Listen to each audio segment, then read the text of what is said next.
Friends, आज मैं आपको कंज्यूमर्स इक्विलिब्रियम क्लास 11th का पार्ट 3 बताऊंगा। पिछले दो वीडियोस में मैंने आपको इसके बारे में बताया था, व्हाट इज़ कंज्यूमर और मार्जिनल यूटिलिटी, टोटल यूटिलिटी और उनके ग्राफ, कर्व और law of diminishing marginal utility. ठीक है, और मैंने आपको उनका शेड्यूल अजम्पशन भी बताए थे। तो आज हम इससे आगे कंटिन्यू करेंगे और जो हमारा नेक्स्ट टॉपिक है वो है कंज्यूमर्स इक्विलिब्रियम, जो इस चैप्टर का नेम भी है। अब हम वही पढ़ने वाले हैं। इसमें क्या है, पहली चीज़, कंज्यूमर्स इक्विलिब्रियम का मतलब होता है स्टेट ऑफ रेस्ट। क्या होता है? स्टेट ऑफ रेस्ट मतलब अ स्टेट ऑफ रेस्ट और a position of no change, एक ऐसी पोजीशन जिसमें कोई भी चेंज नहीं होता है। ठीक है, तब हम इसकी डेफिनेशन पे बात करते हैं। Consumers equilibrium refers to the situation, एक ऐसी स्थिति को बताता है व्हेन अ कंज्यूमर, जिसमें कंज्यूमर के पास मैक्सिमम सेटिस्फेक्शन होता है। मतलब कंज्यूमर किसी प्रोडक्ट को परचेस करके मैक्सिमम सेटिस्फेक्शन पाता है। ठीक है, विथ लिमिटेड इनकम, और इनकम जो होती है फिक्स होती है, लिमिटेड होती है, and has no tendency to change his way of existing expenditure, और वो अपनी टेंडेंसी को मतलब यूनिट्स को ज़्यादा बढ़ाना और घटाना नहीं चाहता है, उतना ही रखना चाहता है जितना, क्योंकि वो उसको मैक्सिमम सेटिस्फेक्शन देती हैं। Consumers equilibrium can be discussed under to different situation. अब इसको दो सिचुएशन में हम डिस्कस कर सकते हैं। पहली होती है कि कंज्यूमर्स की जब अपनी इनकम को, जो कंज्यूमर है पूरी इनकम को, एंटायर इनकम, मान लो 10,000 उसकी इनकम, तो उसको पूरे को सिंगल कमोडिटी की यूनिट्स को परचेस करने में यूज़ करता है। ये हमारी है फर्स्ट सिचुएशन। और सेकंड सिचुएशन क्या होगी कि जिसमें कंज्यूमर अपनी एंटायर इनकम को टू कमोडिटीज़ को जो है परचेस करने में ख़त्म कर देगा। वैसे तो बहुत सारी को हम ले सकते हैं, 2 कमोडिटीज़ का, 3 कमोडिटीज़, 4 कमोडिटीज़ तक भी हम ले सकते हैं। लेकिन जो हमारा ग्राफ होता है उसमें जो होती है एक्स एक्सिस और वाई एक्सिस होती है, दो ही एक्सिस होती है, क्योंकि वो 2D प्लेन पे होता है, तो फिर हम 2 कमोडिटीज़ तक ही कंसिडर करते हैं। ठीक है, अब बात करते हैं consumers equilibrium in case of single commodity की। जब कंज्यूमर जो है अपनी एंटायर इनकम सिंगल कमोडिटी को परचेस करने में यूज़ करता है। The law of DMU can be used to explain consumer's equilibrium in case of a single commodity. तो लॉ ऑफ DMU में मैंने आपको बताया था कि जैसे जैसे हमारी जो हम यूनिट्स को परचेस करते हैं और उन्हें कंज्यूम करते रहते हैं, जैसे फर्स्ट यूनिट को कंज्यूम करेंगे तो जो हमें यूटिलिटी जो है सेटिस्फेक्शन वो हाईएस्ट मिलेगा। सेकंड यूनिट को जब कंज्यूम करेंगे उसके बाद वो हमारा जो होता है रिड्यूस होता रहता है सेटिस्फेक्शन। ये हम सब देखते भी हैं अपनी लाइफ में। ठीक है, a consumer purchasing a single commodity will be at equilibrium. कब इक्विलिब्रियम होगा? जब वो क्या बाय करेगा? When he is buying such a quantity of that commodity which gives him maximum satisfaction. मान लो आपने 1 यूनिट को परचेस किया तो आपको मैक्सिमम सेटिस्फेक्शन नहीं दे रहा है। सेकंड को कंज्यूम किया, वो दे रहा है, वो भी नहीं दे रहा है। थर्ड को किया, वो भी नहीं दे रहा है। और फोर्थ को आप कंज्यूम कर रहे हैं तो वो आपको मैक्सिमम सेटिस्फेक्शन दे रहा है। तो ये होगा, तो आप इक्विलिब्रियम की कंडीशन में आ जाएंगे जब आपको मैक्सिमम सेटिस्फेक्शन उस किसी भी प्रोडक्ट के यूनिटी को कंज्यूम करने से मैक्सिमम सेटिस्फेक्शन जब आपको मिल जाएगा। पहला है price of the given commodity. अब कंज्यूमर हमेशा सबसे पहले क्या देखता है? प्राइस, कमोडिटी का प्राइस देखता है कि वो अफोर्डेबल है या नहीं अफोर्डेबल है। सेकेंड है expected utility from each successive unit. दूसरी चीज़ की उसको कितना सेटिस्फेक्शन मिला है हर एक यूनिट को कंज्यूम करने के बाद। अब इसका जो वह फार्मूला है MU in terms of money, money के टर्म्स में हम कैसे मार्जिनल यूटिलिटी को एक्सप्रेस करते हैं, उसका फार्मूला है MU in terms of money, MUM is equal to MU upon MUM। तो ये फार्मूला होता है, इसको शॉर्ट में भी लिख सकते हैं हम, यहाँ पे लिखा है MUX upon MUM is equal to PX। PX है price of the given commodity, MUX मतलब मार्जिनल यूटिलिटी इन यूटिल्स, और MUM मतलब मार्जिनल यूटिलिटी ऑफ 1 रुपी। ठीक है, ये है इसका। तो अब हम आगे चलते हैं। इक्विलिब्रियम कंडीशन, इक्विलिब्रियम कंडीशन कब होगी? यहाँ पे देख सकता हूँ MU is equal to PX, marginal utility is equal of X units is equal to price of the commodity. Marginal utility is equal to price paid for that commodity. Consumer तब आएगा equilibrium पे जब marginal utility किसके equal होगी? Price paid for the commodity की। अब इसका schedule देख लेंगे, कहाँ चला गया? हाँ, ये रहा। अब इसमें भी दो कंडीशन होती है। पहली कंडीशन में क्या है? जब MUX मार्जिनल यूटिलिटी जो हो जाएगी वो प्राइस से ज़्यादा हो जाती है, then consumer is not at equilibrium. तब जो कंज्यूमर होगा वो इक्विलिब्रियम पे नहीं होगा। Any goes on buying because benefit is greater than cost, क्योंकि जो बेनिफिट है वो कॉस्ट से ग्रेटर हो गया है इस कंडीशन में। As he buys more MU falls because of operation of DMU। तो ठीक है, अब हम इससे समझेंगे। मैं दूसरा सेंटेंस भी पढ़ देता हूँ, उसका मैं आपको दोनों को कंपैरेटिव वे में समझा दूँगा। पहली कंडीशन है MUX, marginal utility is greater than price of the commodities.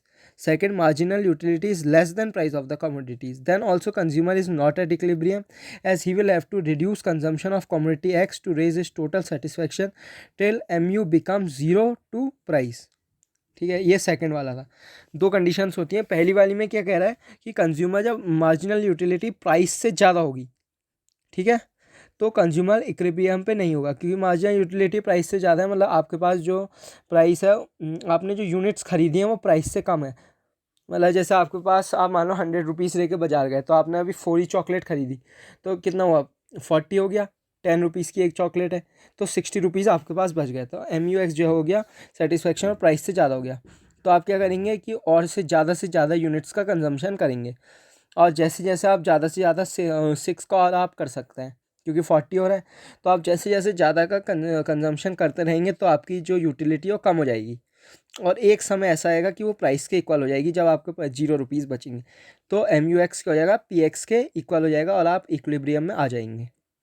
Second condition है MUX is less then PX। अब प्राइस ऑफ द कमोडिटी जो है वो ज़्यादा है, ठीक है, और जो आपको यूटिलिटी मिल रही है एक यूनिट की कंजम्पशन से वो कम है, तो फिर आपको जो है कंजम्पशन कम करना पड़ेगा, कंजम्पशन ऑफ द कमोडिटी को कम करना पड़ेगा, तो अपनी सेटिस्फेक्शन को बढ़ाने के लिए। जैसे आप कंजम्पशन कम कर देंगे तो आपकी सेटिस्फेक्शन बढ़ जाएगी, और MUX क्या होगा, वो PX के इक्वल आ जाएगा, तो फिर आप इक्विलिब्रियम की कंडीशन में आ जाएंगे। उसके बाद ये इसका शेड्यूल है, इसमें ये कहता है कि एग्जांपल देख लीजिए, प्राइस एट ₹10 पर यूनिट। एक यूनिट का जो प्राइस है वो ₹10 है। Further suppose that MU is derive from each successive unit in utils is in rupees. MU जो है अब हमें रुपीज़ में लेना है। 1 यूटिल को क्या कह रहा है, 1 रुपीज़ के इक्वल है, और मार्जिनल यूटिलिटी ऑफ मनी क्या है, ₹1। यूनिट्स ऑफ X, ये कोई भी चीज़ कमोडिटी है, first unit, second unit, third unit, fourth unit, fifth unit, six unit, और इसमें जो है जो कंज्यूमर है उनने 6 यूनिट का कंजम्पशन किया है। प्राइस सबका सेम होगा, 10 10 10 10 10 10 10, क्योंकि केस ऑफ सिंगल कमोडिटी और एक कमोडिटी को हमने लिया। अब मार्जिनल यूटिलिटी क्या है, आपको पता है जब हम फर्स्ट यूनिट को कंज्यूम करते हैं तो मार्जिनल यूटिलिटी हाईएस्ट होती है, इसलिए 20। सेकंड को कंज्यूम किया तो फिर DMU लग जाते हैं, इसलिए यूटिलिटी जो है कम होती रहेगी, 16, फिर 10, फिर 4, 0 -6।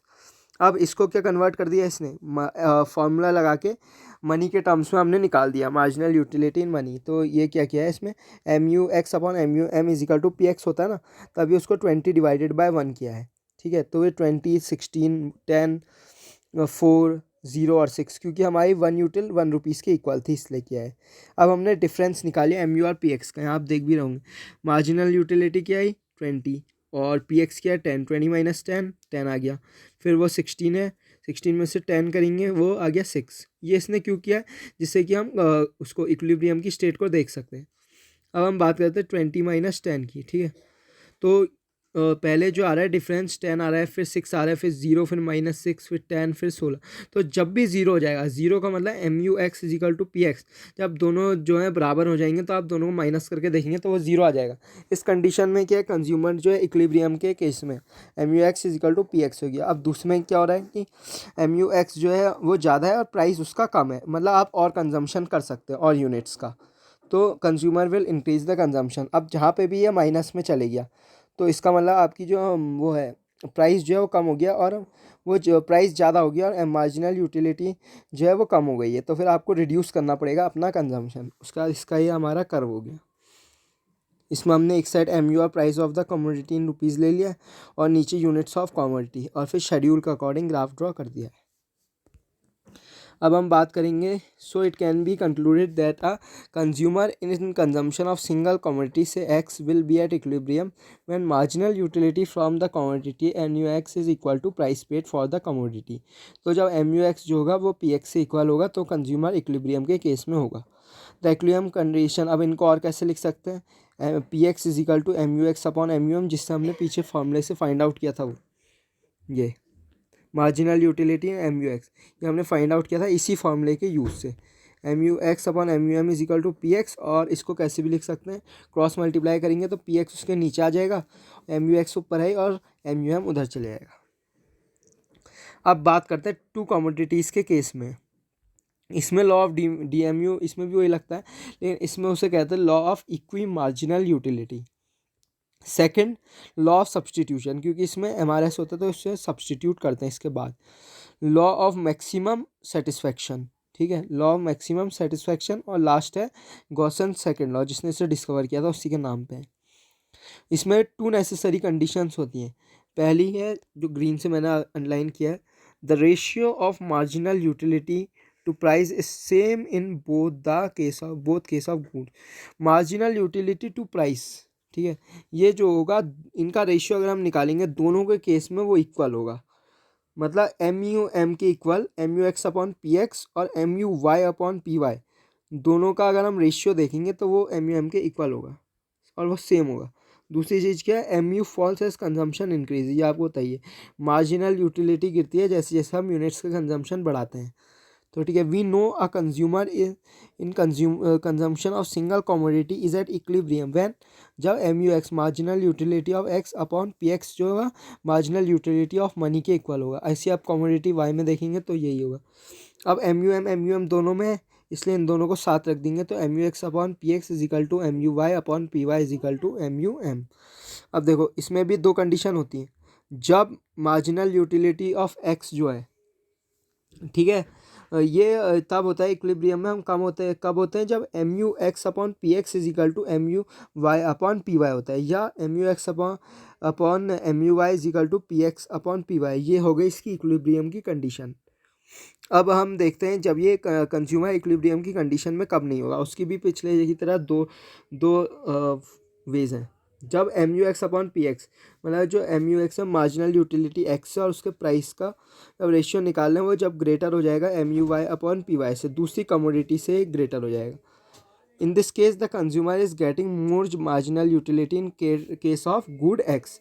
इस केस में क्या होता है कि गुड एक्स में जो है कंज्यूमर ज़्यादा यूटिलिटी ज़्यादा सेटिस्फेक्शन को अचीव कर रहा है, लेकिन वाई में कम है उसे, तो फिर वो क्या करेगा, एक्स का कंजम्पशन जो वो कर रहा है उसे बढ़ा देगा, जिससे कि जैसे जैसे कंजम्पशन बढ़ाएगा तो उसकी यूटिलिटी जो है कंपेयर टू वाई कम होती रहेगी, और एक कंडीशन ऐसी आएगी जिसमें उसकी जो यूटिलिटी होगी एक्स की वो वाई के इक्वल हो जाएगी। ये आप यहाँ पे देख भी सकते हैं। Good X therefore he will buy more of X and less of Y, this will lead to fall in M U X and rise in M U Y. अब क्या दूसरी कंडीशन में वाई से जो उसे वाई कमोडिटी से utility मिल रही है प्राइस के अकॉर्डिंग, वो जो होगी एक्स से ज़्यादा होगी, तो वो क्या करेगा, वाई का कंजम्पशन बढ़ा देगा और लेस का जो वाई का कंजम्पशन बढ़ाएगा और एक्स का जो है वो लेस कर देगा, जिससे कि जैसे जैसे कंजम्पशन वाई का बढ़ेगा तो उसकी यूटिलिटी कम होती जाएगी, और वो एक टाइम ऐसा आएगा जब वो एक्स कमोडिटी के इक्वल आ जाएगा, तो फिर M U X upon P X is equal to M U Y upon P Y को अचीव कर लेगा। ये यहाँ पे लिखा भी। अब M U falls at consumption increases, ये हमें पता ही है कि जैसे जैसे हम कंजम्पशन बढ़ाएंगे तो फिर जो यूटिलिटी है वो डिक्रीज़ करती चली आती है। अब मैं इसके बाद आपको इसका ग्राफ बताऊंगा अगले वीडियो में, डबल वाला।